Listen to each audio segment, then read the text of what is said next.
Hello. Today I'd like to explain to you a fourth aspect of the 12 links of dependent origination.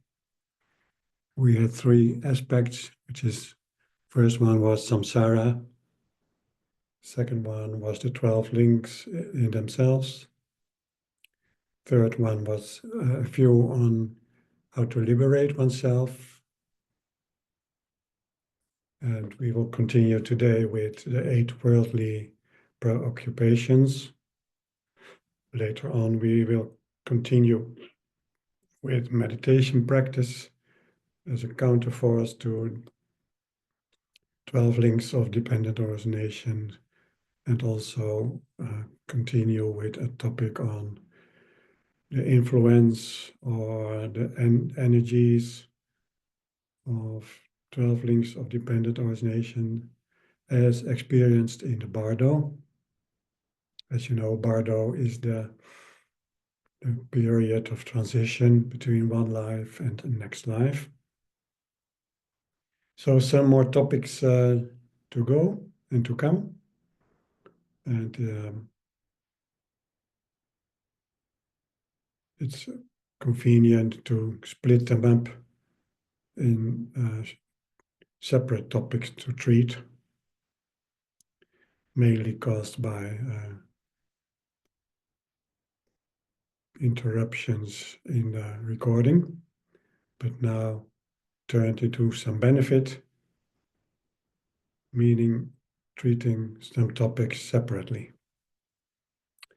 So today, as mentioned, we continue with the topic on the 8 worldly preoccupations, also called the 8 worldly dharmas. Dharma has many meanings. It are the teachings of the Buddha. Dharma also means the texts, like the sutras and the meditations and the Kangyur texts and the Tangyur, the commentaries in the Mahayana tradition. And Dharma also means appearances or reality as we observe and reality as we are aware of through our senses and sense consciousnesses.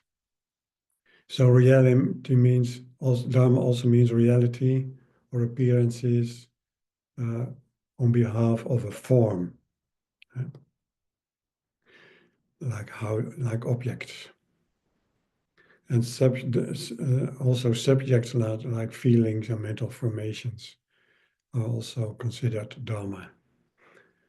So, and this is what we will talk about now, the 8 worldly preoccupations, or the 8 mental and emotional dharmas, so to speak. And why is this a part of the teachings on the 12 links of dependent origination? Is that maybe you remember that in this life we are connected through our senses and our sense consciousnesses through the outer world, which is outer world is form, everything that we experience as form in the outer reality. And this form is the trigger for experiences, which is called contact with the outside world, external objects. And from this contact, this is number 6 in the 12 links, arises 7, which is feeling.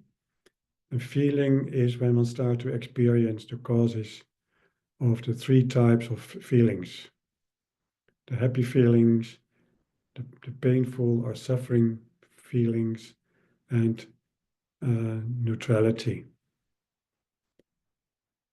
Neutrality means there's not a dominant happy or painful experience. And from this experience, on basis of contact with a form, outside of us, is number 8, is craving. And craving is the period or the situation when one is able to experience the 5 sense objects, or the influence or the input from the 5 sense objects related to the outside world. So we start to experience these objects and feelings from the outside world, but we do not yet have any action to grasp at it. So one can say it might be a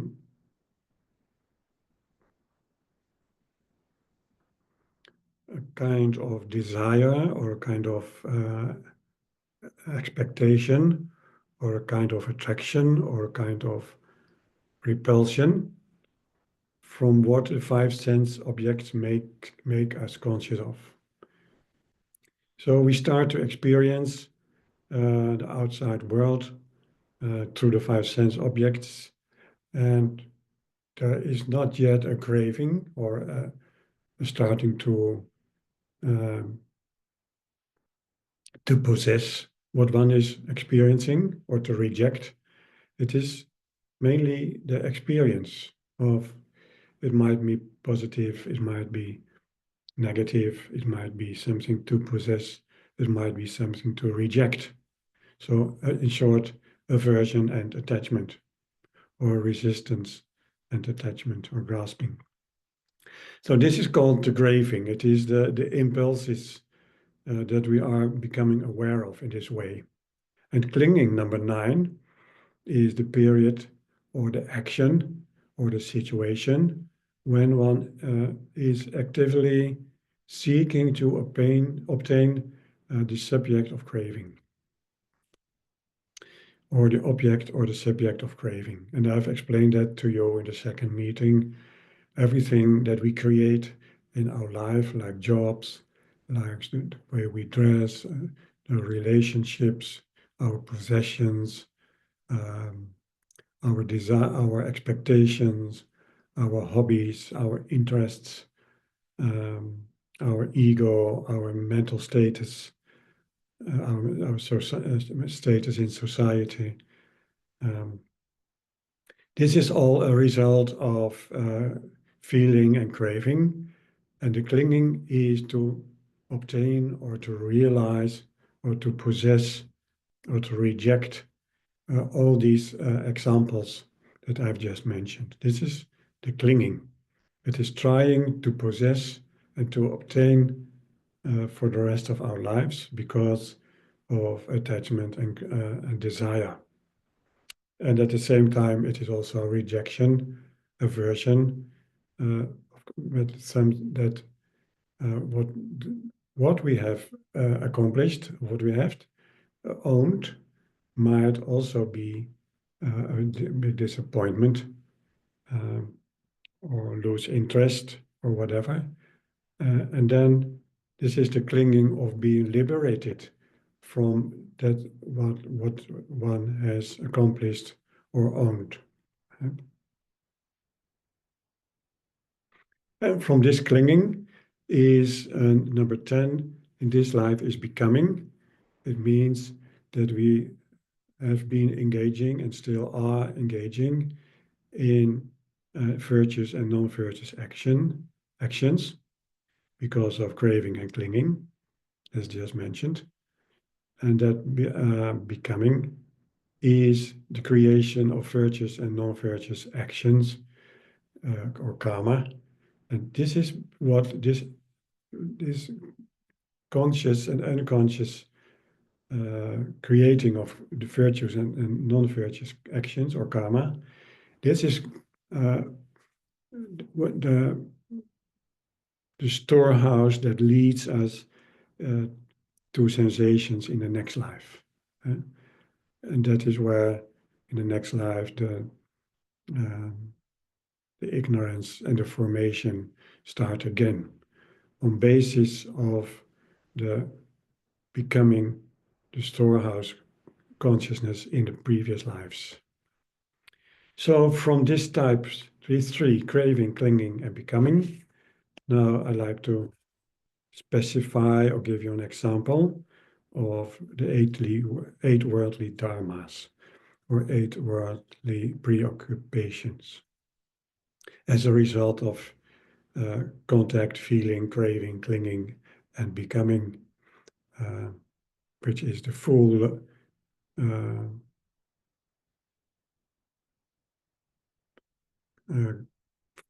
conscious or unconscious storage in our consciousness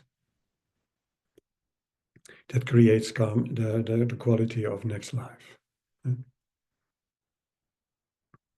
So the eight worldly preoccupations, or the eight worldly dharmas, or the eight samsaric dharmas, is or means that our actions are governed by these eight worldly preoccupations, also called worldly preoccupations.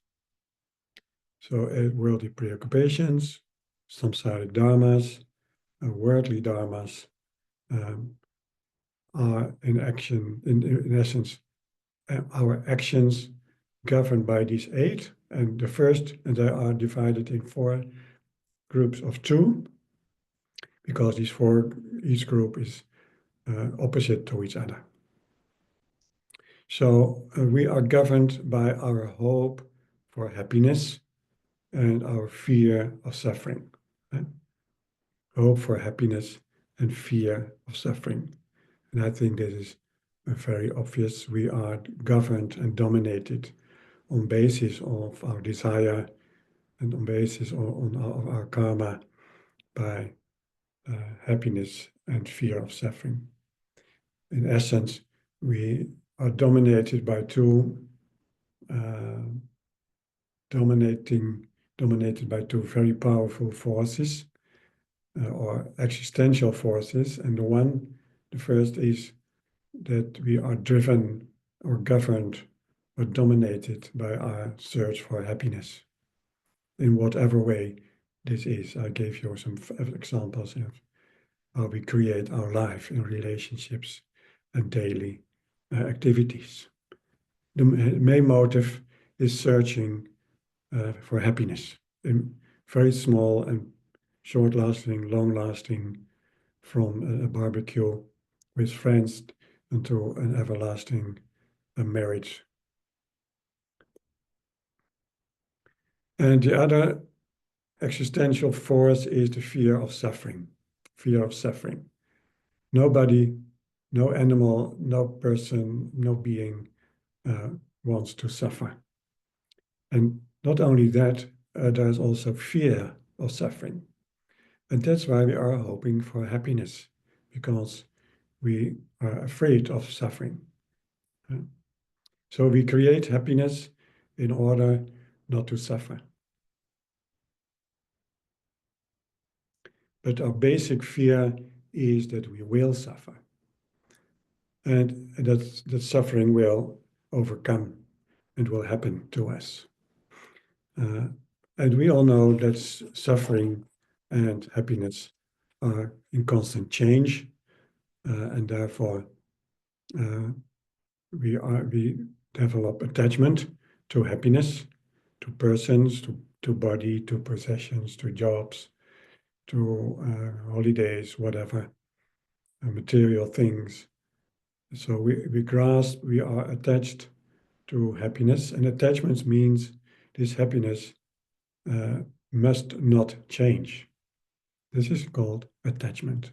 Attachment means the happiness in what way or whatever must not change. This is the hope for happiness and the attachment to happiness. And the fear of suffering is the reversion, and the aversion, and the resistance, and the anger, and the jealousy, and the pride, and whatever.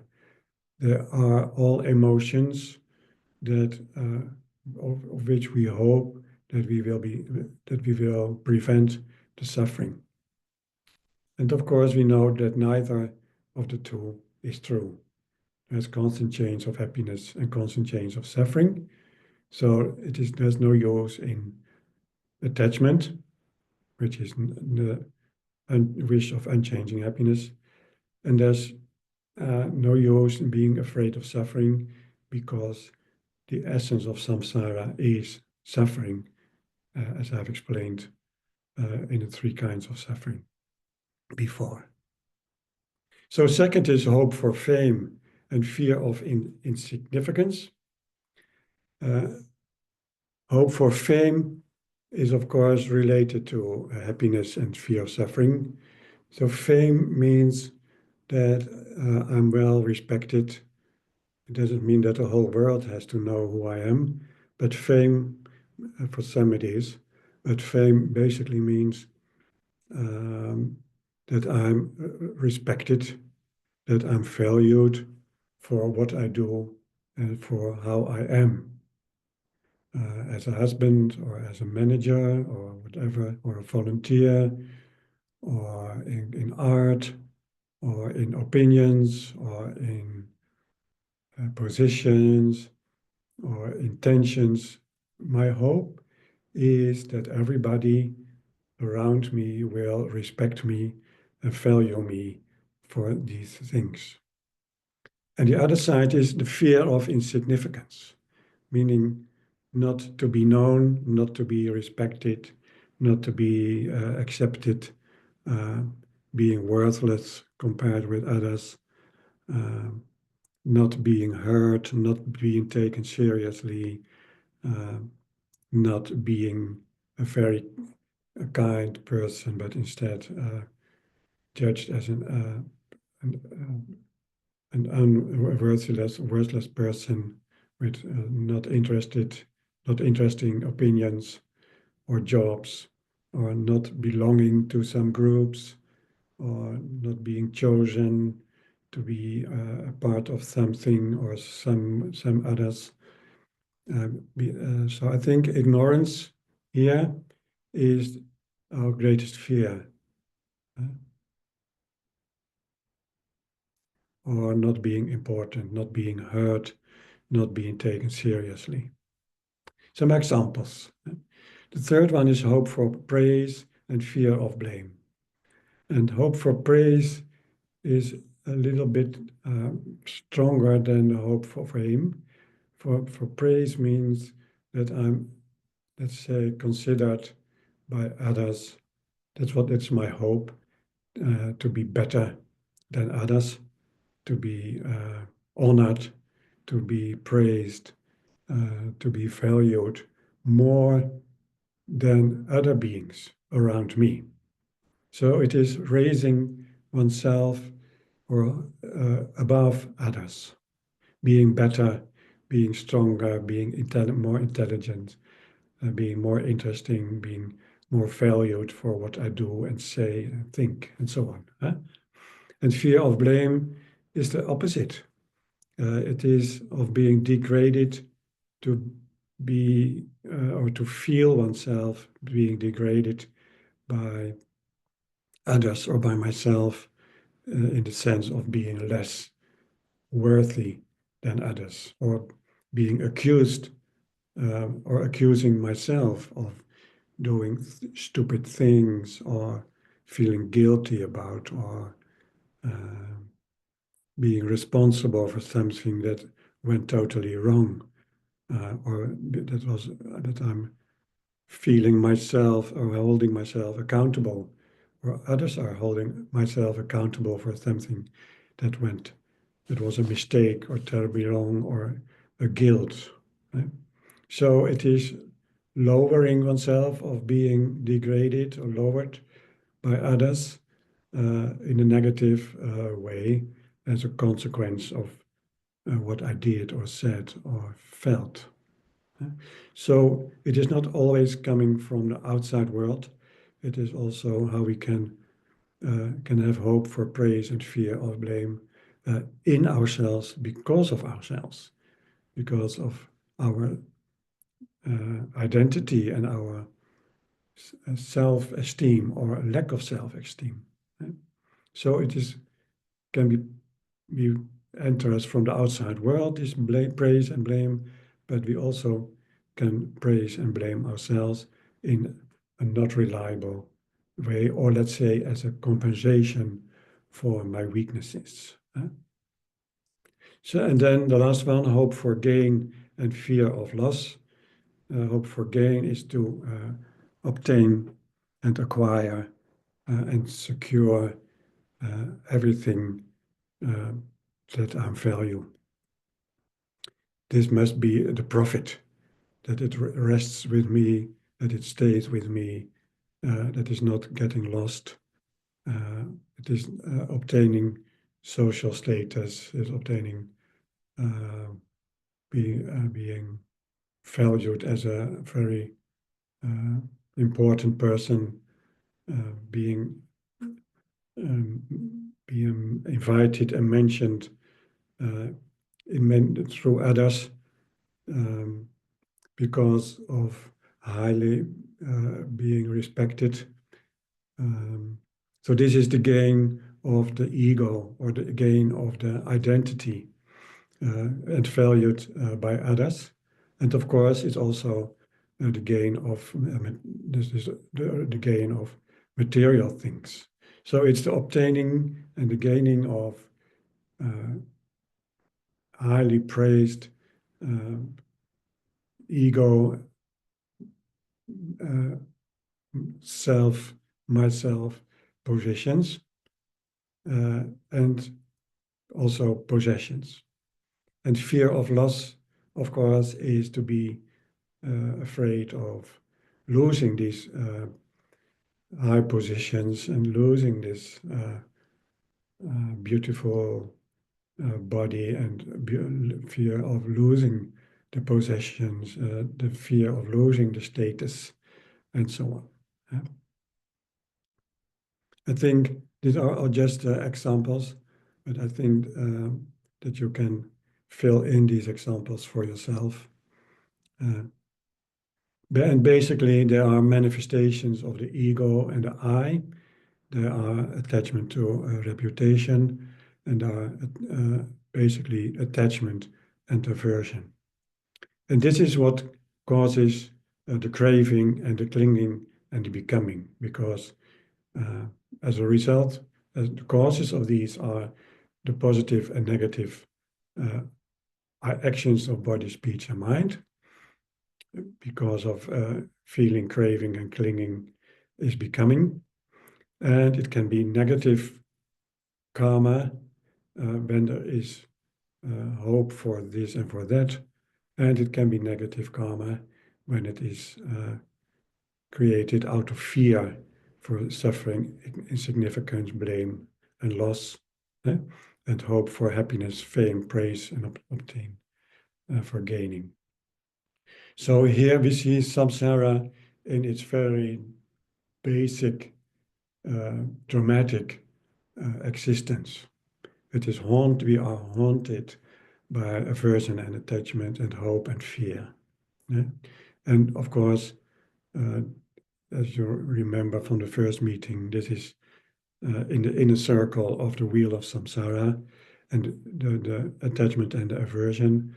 And the basis of that is the ignorance, not understanding how cause and effect, how dependent origination, how hope and fear dominate ourselves to something like attachment and aversion.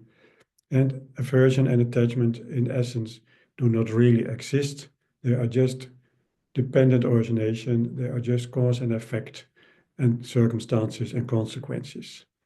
And this is an endless chain of cause and effect. So it is empty of true inherent existence. It is just cause and effect. But ignorance means we do not have the wisdom to understand this.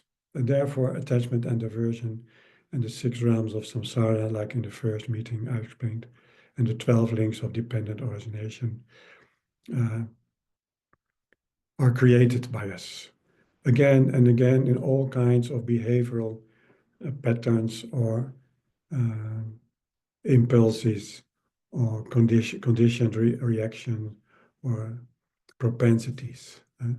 There's not a conscious intention or motivation. It is conditioned reaction. We act out of conditional impulses and not out of wise and understanding and insightful deeds of body, speech, and mind. So for this now is the 8 worldly dharmas related to the 12 links of dependent origination. And so thank you for listening, and hope that it might do some good for you in your daily life.